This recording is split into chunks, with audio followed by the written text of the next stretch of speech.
Assalamualaikum warahmatullahi wabarakatuh. Saya Nurhasila binti Kadir daripada IPG Kampus Pendidikan Teknik. Untuk tugasan 2 kali ini, iaitu tugasan aktiviti tali, iaitu Epsilink. Okey, ada 6 simpulan yang merupakan kemahiran asas dalam kemahiran aktiviti tali ni, iaitu yang pertama simpul manok, yang kedua simpul buku sila, yang ketiga simpul tindih kasih, yang keempat simpul balak, yang kelima simpul bunga geti dan juga yang keenam simpul belit. Okey, seterusnya kita pergi kepada simpulan yang pertama, iaitu simpul manok.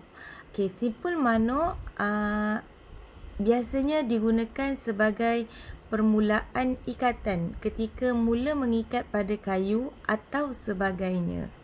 Okey, seterusnya fungsi simpul manok ini ialah digunakan untuk mengikat tali pada tiang ataupun balak. Yang kedua, tidak mudah terburai dan kayu dapat ditarik ke tempat yang dikehendaki dengan selamat. Dan yang ketiga, simpul manok ini juga digunakan semasa memulakan dan mematikan ikatan seraya dan silang gunting.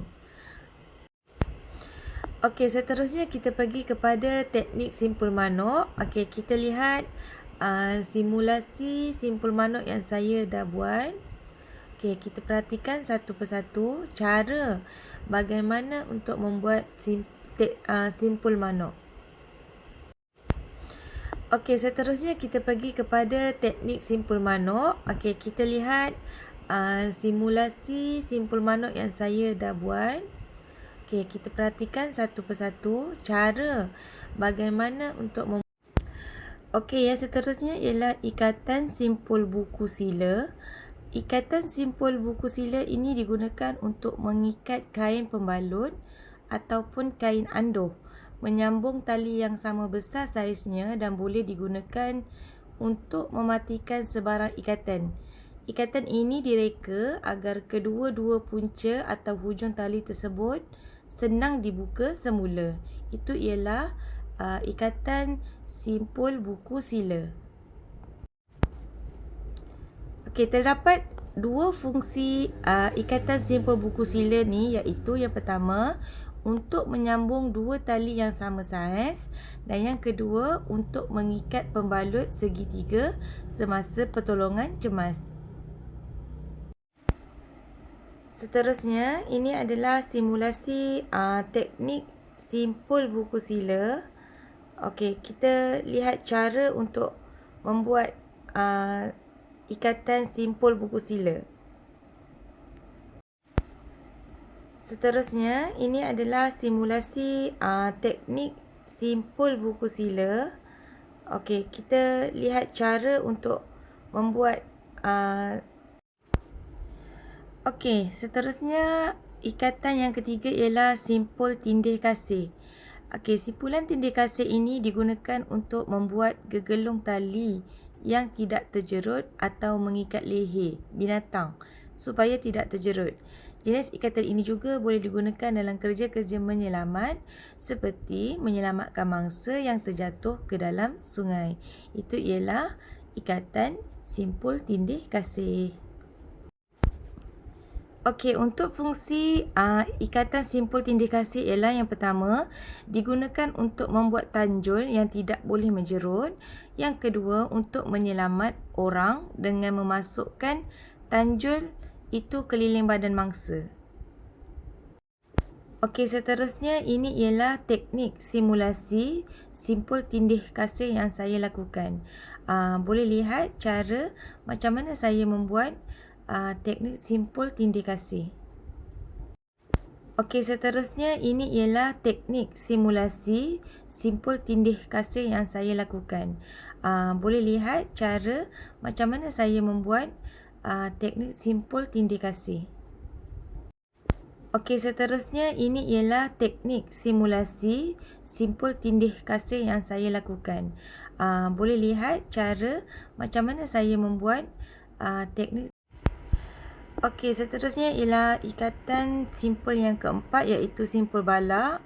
Simpul balak ini digunakan sebagai ikatan sementara untuk menurunkan atau menarik beban seperti tongkol kayu. Ini adalah simpul balak. Fungsi ikatan simpul balak ialah untuk mengikat atau mengheret kayu balak.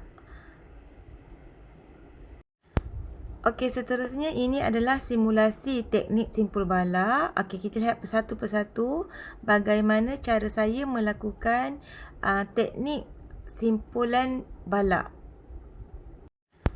Okey, seterusnya ini adalah simulasi teknik simpul balak. Okey, kita lihat satu persatu bagaimana cara saya melakukan teknik simpulan balak. Okey, seterusnya ini adalah simulasi teknik simpul balak. Okey, kita lihat satu persatu bagaimana cara saya melakukan teknik simpulan balak. Okey, seterusnya ini adalah simulasi teknik simpul balak. Okey, kita lihat satu persatu bagaimana cara saya melakukan. Okey, seterusnya ialah ikatan tali yang kelima, iaitu ikatan tali simpul bunga geti. Ikatan bunga geti ini digunakan bagi menyambungkan tali yang tidak sama besar saiznya.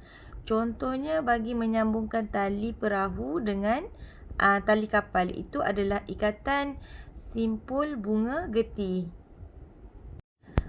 Terdapat dua fungsi ikatan simpul bunga geti ni, iaitu menyambung dua tali yang tidak sama saiz, dan yang kedua ialah mengikat tali ke suatu tanjul. Okey, kita lihat pada simulasi teknik simpul bunga geti. Saya menunjukkan cara bagaimana melakukan teknik simpul bunga geti. Okey, kita lihat pada simulasi teknik simpul bunga geti. Saya menunjukkan cara bagaimana melakukan teknik simpul bunga geti. Okey, kita lihat pada simulasi teknik simpul bunga.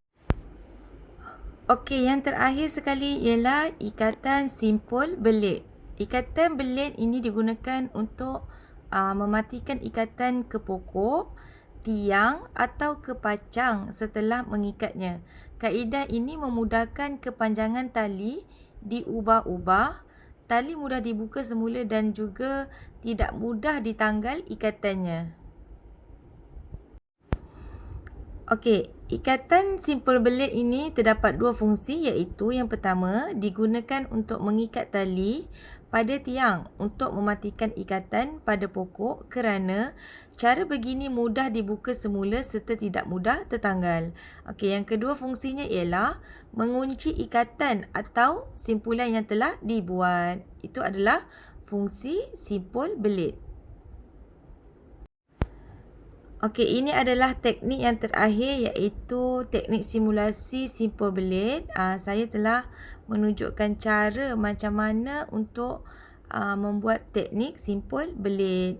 Itu sahaja daripada saya. Sekian, terima kasih. Okey, ini adalah teknik yang terakhir, iaitu teknik simulasi simpul belit.